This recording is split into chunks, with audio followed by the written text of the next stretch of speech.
शांति। आज 29 सितंबर 2021 की साकार मुरली है। मुरली के महावाक्य हैं, मीठे बच्चे, इस अंतिम जन्म में गृहस्थ व्यवहार में रहते कमल फूल समान पवित्र बनो। एक बाप को याद करो, यही गुप्त मेहनत है। प्रश्न है, ज्ञान का तीसरा नेत्र मिलते ही कौन सा कॉन्ट्रास्ट स्पष्ट अनुभव होता है?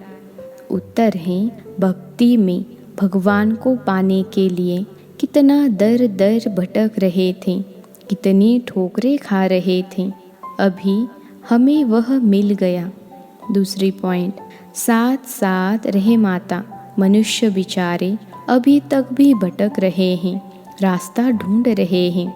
बाबा ने हमें भटकने से छुड़ा दिया, हम बाबा के साथ जाने की तैयारी कर रहे हैं। गीत है, आज अंधेरे में है इंसान। ओम शांति। एक तरफ भक्त याद कर रहे हैं, दूसरे तरफ में आत्माओं को तीसरा नेत्र मिल चुका है, अर्थात आत्माओं को बाप की पहचान मिल चुकी है। वह कहते हैं, हम भटक रहे हैं, अभी तुम तो नहीं भटकते हो। कितना फर्क है। बाप तुम बच्चों को साथ ले जाने के लिए तैयार कर रहे हैं। मनुष्य गुरुओं पिछाड़ी तीर्थ यात्रा, मेले मलाखड़े आदि पिछाड़ी कितना भटक रहे हैं। तुम्हारा भटकना अब छूट गया है। बच्चे जानते हैं, इस भटकने से छुड़ाने के लिए बाप आया हुआ है। जैसे कल्प पहले बाप ने आकर पढ़ाया था, व राजयोग सिखाया था, हूबहू ऐसे पढ़ा रहे हैं। बच्चे जानते हैं, हम 5 विकारों पर जीत पा रहे हैं। कहा जाता है, माया जीते जगत जीत। माया 5 विकारों रूपी रावण को कहा जाता है। माया दुश्मन ठहरी। माया धन संपत्ति को नहीं कहा जाता। लिखना भी है, 5 विकारों रूपी रावण व माया। तो मनुष्य कुछ अर्थ समझे, नहीं तो समझ नहीं सकते हैं। माया जीते जगत जीत, इसमें यादवों और कौरवों व आसुरों और देवताओं की कोई बात नहीं। स्थूल लड़ाई होती नहीं है। गाया जाता है, योग बल से माया रावण पर जीत पाने से जगत जीत बनते हैं। तुम बच्चे जानते हो, जगत कहा जाता है विश्व को। विश्व पर जीत पहनाने लिए विश्व का मालिक ही आते हैं, वही सर्वशक्तिमान है। यह तो बच्चों को समझाया गया है। बाप को याद करने से ही पाप भस्म हो जाते हैं। मुख्य बात है याद की। याद करने से तुम्हारे से कोई विकर्म नहीं होगा और खुशी में रहेंगे। पतित पावन बाप आए हैं पावन बनाने, तो फिर हम विकर्म क्यों करें? अपनी संभाल करनी है। बुद्धि तो मनुष्य को है ना, इसमें कोई कुछ लड़ने आदि की बात नहीं है। सिर्फ 5 विकारों को जीतने लिए बाप को याद करना बहुत सहज है। हाँ, इसमें मेहनत लगती है, टाइम लगता है। माया दिवा बुझाने लिए घड़ी घड़ी तूफान लाती है, बाकी इसमें लड़ाई की कोई बात नहीं है। वहाँ है ही देवताओं का राज्य, असुर कोई होते नहीं। हम हैं ब्राह्मण, ब्रह्मा मुख वंशावली। जो ब्राह्मण कुल के हैं वही अपने को ब्राह्मण समझते हैं। रूहानी बाप हम रूहों को बैठ ज्ञान देते हैं। ज्ञान सागर पतित पावन सदगति दाता एक ही है, वही स्वर्ग स्थापन करने वाला है। तुम बच्चों को तो बहुत खुशी होनी चाहिए। विलायत वालों को भी पता पड़ेगा, यह तो वही सिंध वाली ब्रह्मा कुमार कुमारियाँ हैं जो कहते हैं पैराडाइज श्रीमत पर स्थापन कर दिखाएंगे। आत्मा कहती है ना, शरीर द्वारा आत्मा सुनती है और डायरेक्शन पर चलती हैं।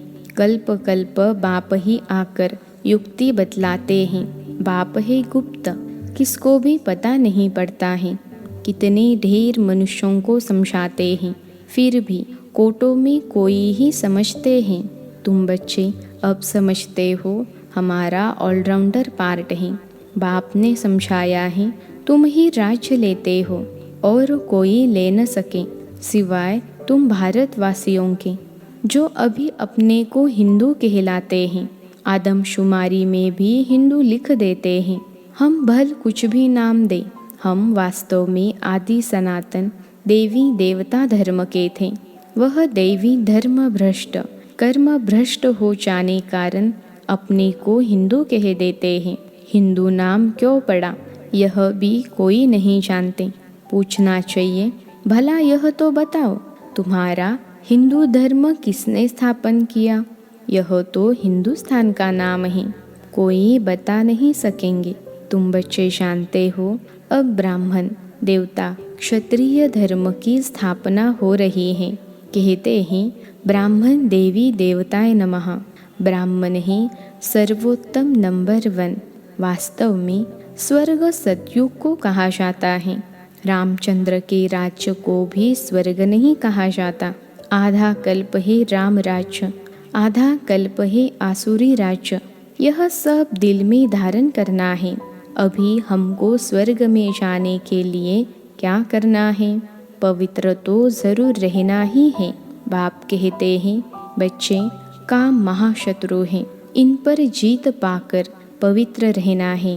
इसलिए कमल फूल की निशानी भी दिखाई है। गृहस्थ व्यवहार में रहते कमल फूल समान बनना है। यह दृष्टांत तुम्हारे लिए है। हठ योगी तो गृहस्थ व्यवहार में कमल फूल समान रह न सके, वह अपना निवृत्ति मार्ग का पार्ट बजाते हैं। गृहस्थ व्यवहार में रह नहीं सकते, इसलिए घर बार छोड़ चले जाते हैं। तुम दोनों सन्यास की भेंट कर सकते हो। प्रवृत्ति मार्ग में रहने वालों का गायन है। बाप कहते हैं, गृहस्थ व्यवहार में रहते सिर्फ यह एक अंतिम जन्म हिम्मत कर कमल फूल समान पवित्र रहो। भल अपने गृहस्थ व्यवहार में रहो। वह सन्यासी तो घर बार छोड़ जाते हैं। ढेर सन्यासी हैं जिन्हों को भोजन देना पड़ता है। पहले वह भी सतो प्रधान थे, अभी तमो प्रधान बन गए हैं। यह भी ड्रामा में उनका पार्ट है। फिर भी ऐसे ही होगा। बाप समझाते हैं, इस पतित दुनिया का विनाश तो होना ही है। थोड़ी थोड़ी बात में ही एक दो को धमकी देते रहते हैं। अगर ऐसा नहीं होगा तो बड़ी लड़ाई लग जाएगी। तुम बच्चे समझते हो, कल्प पहले भी ऐसे हुआ था।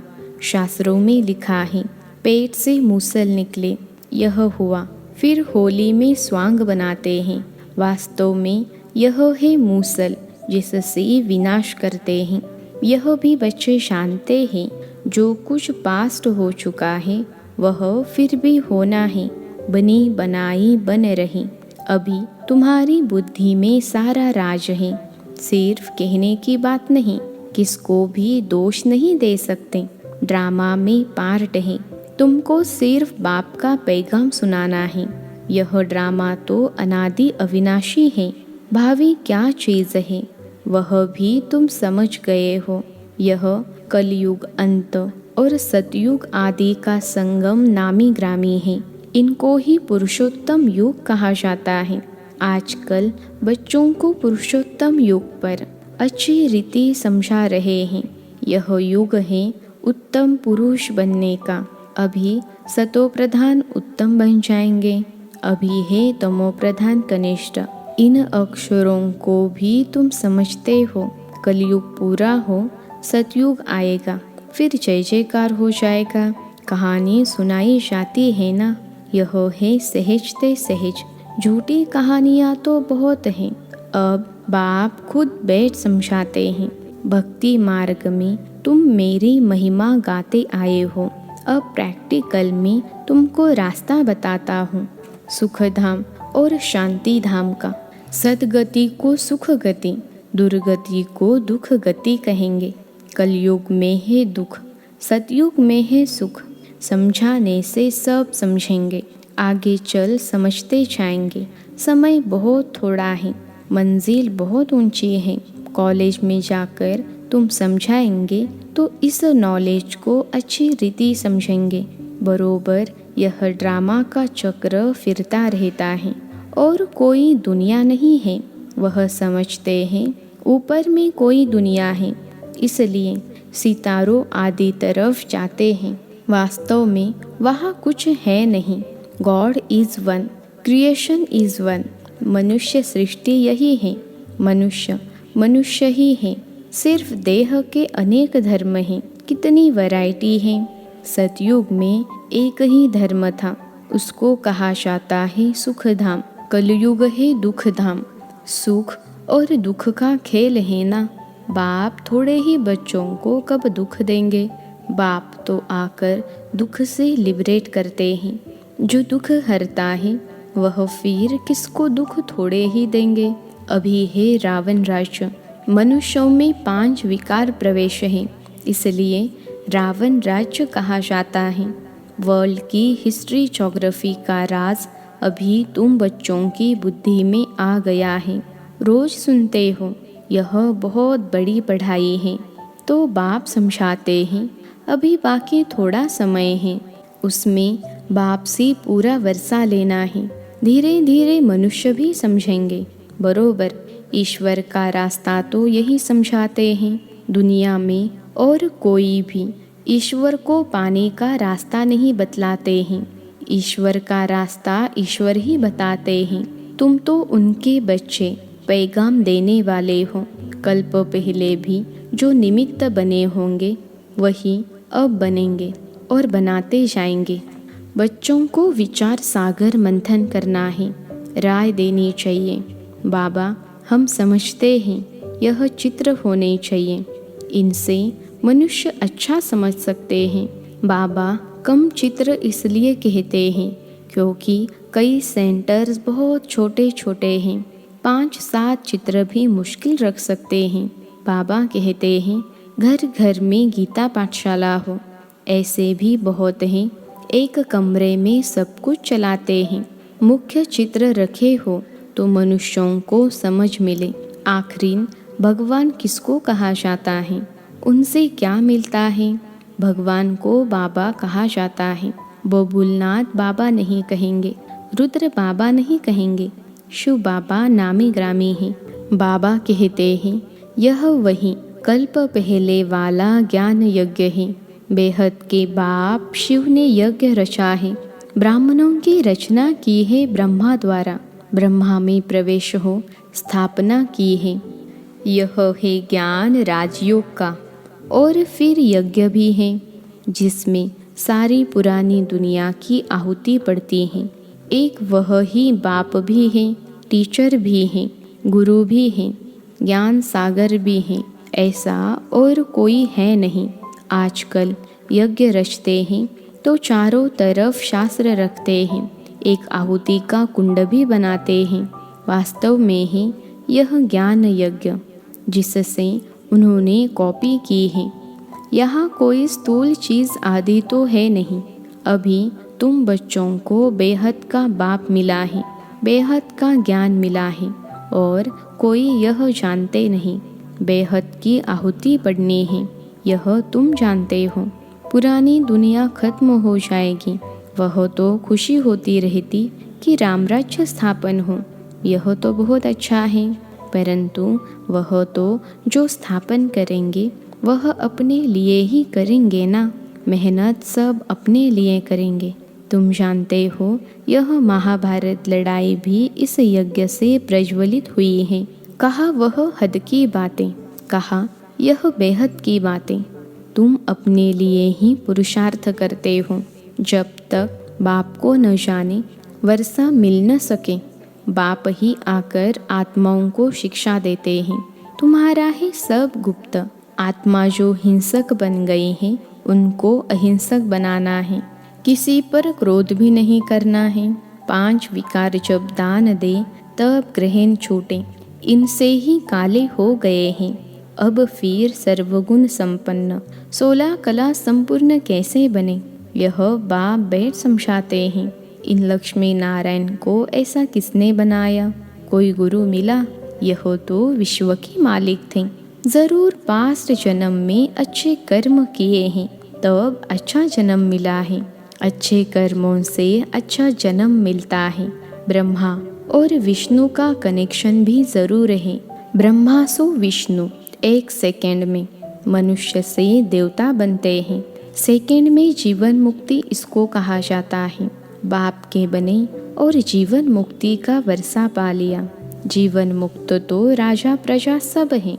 जो भी आने हैं उनको जीवन मुक्त बनना है। बाप तो समझाते हैं सबको। फिर ही पुरुषार्थ करना ऊंच पद पाने के लिए। सारा मदार ही पुरुषार्थ पर। क्यों न पुरुषार्थ करते करते हम ऊंच पद पाए। बाप को बहुत याद करने से बाप की दिल पर अर्थात तख्त पर चढ़ जाएंगे। बाप कोई मेहनत नहीं देते हैं अबलाओं से, और क्या मेहनत कराएंगे। बाप की याद है भी गुप्त, ज्ञान तो प्रत्यक्ष हो जाता है। कहा जाता है इनका भाषण तो बहुत अच्छा है, परंतु योग में कहाँ तक है। बाप को याद करते हैं, कितना समय याद करते हैं। याद से ही जन्म जन्मांतर के विकर्म विनाश होंगे। यह स्पिरिचुअल नॉलेज कल्प कल्प रूहानी बाप शिव ही आकर देते हैं, और कोई भी ज्ञान दे नहीं सकते। अच्छा, मीठे मीठे सिखिलते बच्चों प्रति माता पिता बाप दादा का याद प्यार और गुड मॉर्निंग। रूहानी बाप की रूहानी बच्चों को नमस्ते। हम रूहानी बच्चों की रूहानी माता पिता बाप दादा को याद प्यार गुड मॉर्निंग और नमस्ते बाबा नमस्ते। धारणा के लिए मुख्य सार। पहली पॉइंट है अविनाशी ड्रामा के राज को बुद्धि में रख किसी को भी दोषी नहीं बनाना है। पुरुषोत्तम बनने का पुरुषार्थ करना है। इस थोड़े समय में बाप से पूरा वर्षा लेना है। दूसरी पॉइंट है डबल अहिंसक बनने के लिए कभी किसी पर क्रोध नहीं करना है। विकारों का दान दे सर्वगुण संपन्न बनने का पुरुषार्थ करना है। आज का वरदान है विश्व परिवर्तन के श्रेष्ठ कार्य में अपनी अंगुली देने वाले महान सो निर्माण भव। विश्व परिवर्तन के श्रेष्ठ कार्य में अपनी अंगुली देने वाले महान सो निर्माण भव। विश्लेषण है जैसे कोई स्थूल चीज़ बनाते हैं तो उसमें सब चीज़ें डालते हैं। कोई साधारण मीठा या नमक भी कम हो तो बढ़िया चीज़ भी खाने योग्य नहीं बन सकती। ऐसे ही विश्व परिवर्तन के इस श्रेष्ठ कार्य के लिए हर एक रत्न की आवश्यकता है। सबकी अंगुली चाहिए। सब अपनी अपनी रीति से बहुत बहुत आवश्यक श्रेष्ठ महारथी हैं। इसलिए अपने कार्य की श्रेष्ठता के मूल्यों को जानो। सब महान आत्माएं हों, लेकिन जितनी महान हो उतने निर्माण भी बनो। आज का स्लोगन है अपनी नेचर को इजी यानी सरल बनाओ तो सब कार्य इजी हो जाएंगे। अपनी नेचर को इजी यानी सरल बनाओ तो सब कार्य इजी हो जाएंगे। अच्छा, ओम शांति।